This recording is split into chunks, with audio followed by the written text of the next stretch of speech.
Bienvenidos a nuestra clase de Historia de la Educación y la Pedagogía. Soy la profesora Iris Lorena Eisenut de Nol. Algunos modelos escolares. Como objetivo de la unidad tenemos valorar las corrientes pedagógicas más importantes que sustenta la reforma educativa del Paraguay. Algunos puntos importantes que veremos a lo largo de la clase son la escuela del futuro, la escuela activa, educación psicogenética, educación a través del arte. Algunos modelos escolares. En Paraguay existen diversos modelos escolares que dan respuesta desde la educación formal a las diferentes necesidades y motivaciones que la sociedad paraguaya manifiesta.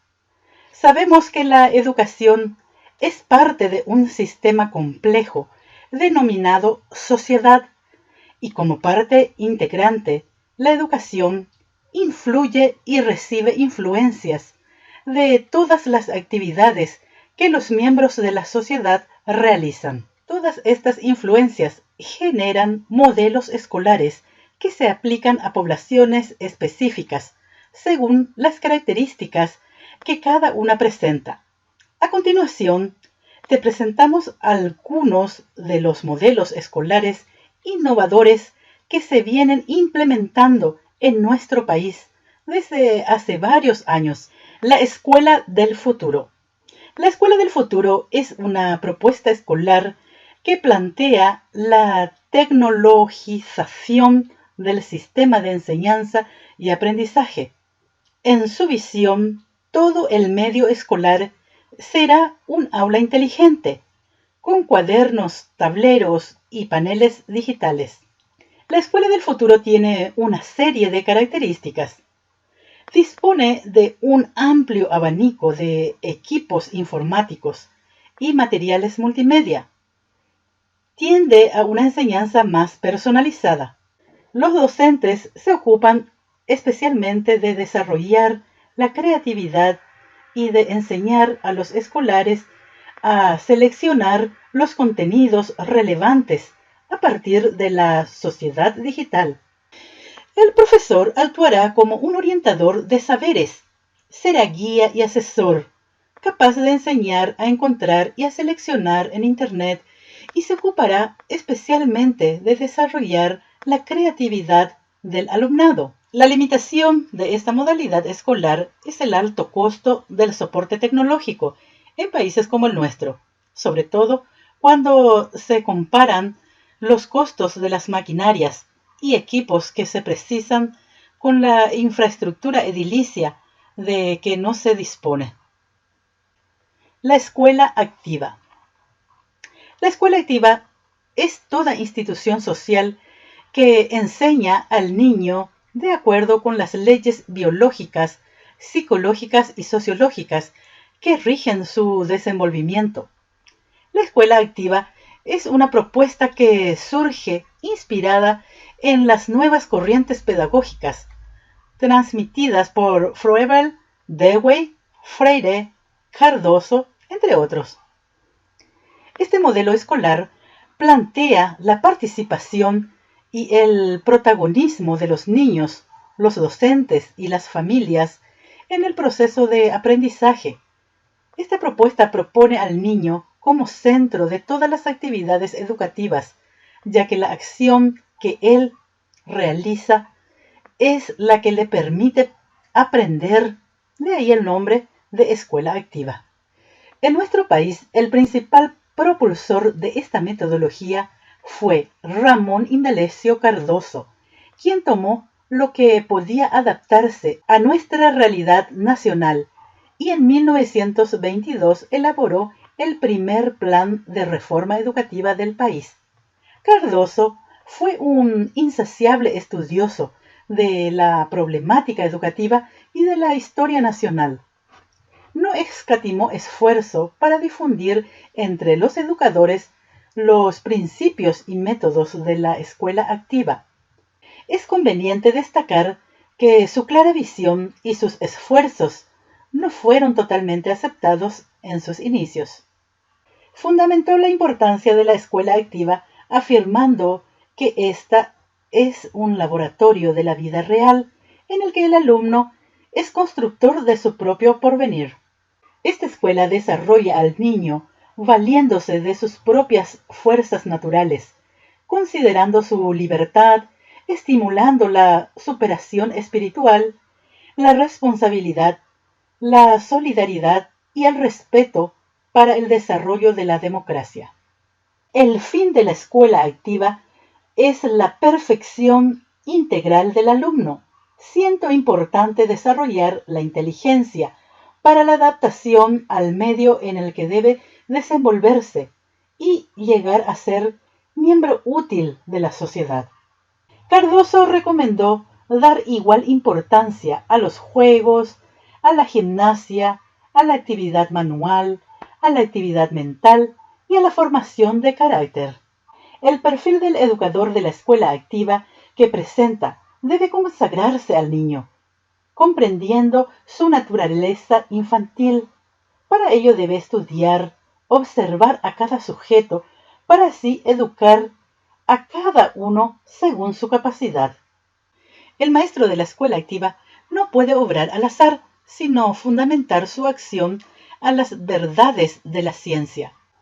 El maestro debe ser un colaborador de mayor experiencia que los alumnos, existiendo una estrecha relación entre él y sus niños. El maestro debe tener vocación, mucha bondad y paciencia para formar generaciones de elevados ideales. Su intención debe ser formar a los niños dentro de un ambiente donde reine el culto a la verdad, a la rectitud y al trabajo. Cardoso decía que para lograr eso, los maestros deben renovar su mentalidad. La escuela renovada requiere maestros con ideas nuevas. Atribuía gran responsabilidad al maestro en la educación. Expresaba al respecto que el maestro autoritario, el maestro rutinario, el maestro por hora, no cumple con su deber, no conoce el aspecto moral de su profesión. La orientación práctica de la enseñanza primaria y normal se enfatiza hacia la formación de una clase de maestro con pleno conocimiento de la realidad socioeconómica del país. Para Cardoso, la enseñanza tiene dos aspectos diferentes que se complementan: instruir y proporcionar información, datos, noticias sobre las materias de estudio, y por otro lado, el componente del maestro, carpintero, que instruye al alumno en la manera de armar y desarmar algo, de usar la información para fabricar cosas, inventar y recrear nuevos objetos o ideas. Sin embargo, reconocía que muchos maestros no hacen más que decir a los alumnos los conocimientos que desean que éstos tengan o aprendan de memoria. O bien, cuando es estudiante y ya lee, le marca las partes que desean que éstos estudien y sepan repetir. Aunque reconoce que toda instrucción educa y no se aprende a usar lo que se conoció, a decir cuándo y cómo es la mejor forma de implementar ese conocimiento, no se logra un verdadero aprendizaje. Un componente ideal para la aplicación de esta propuesta fueron las escuelas rurales. Cardoso sostenía que se necesitaba una juventud rural hábil en el cultivo de la tierra y en los oficios, más que letrados mediocres. Actualmente en Paraguay este modelo escolar se implementa en escuelas rurales a través del Ministerio de Educación y Ciencia, con apoyo del Banco Interamericano de Desarrollo y del Fondo de las Naciones Unidas para la Infancia, UNICEF. Ramón Indalecio Cardoso, 1876-1943. Nació en Villarrica, en donde realizó sus estudios primarios y, por haberse destacado, fue becado para proseguirlos en Asunción. Estudió la carrera docente. Ocupó la dirección de la primera Escuela Normal Rural, institución creada en Villarrica, gracias a sus gestiones. En 1919, este centro educativo fue elevado de categoría, convirtiéndose en Escuela Normal Superior bajo la conducción de Cardoso.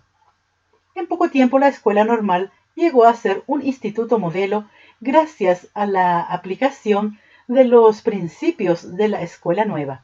En 1921, el presidente de la República lo designa titular del Consejo Nacional de Educación y director general de escuelas, desde donde expandió los principios didácticos de la Escuela Nueva, con reformas en los programas de estudio para adaptarlos a la realidad nacional y local. Distinguió muy bien las necesidades de las escuelas urbanas y las rurales.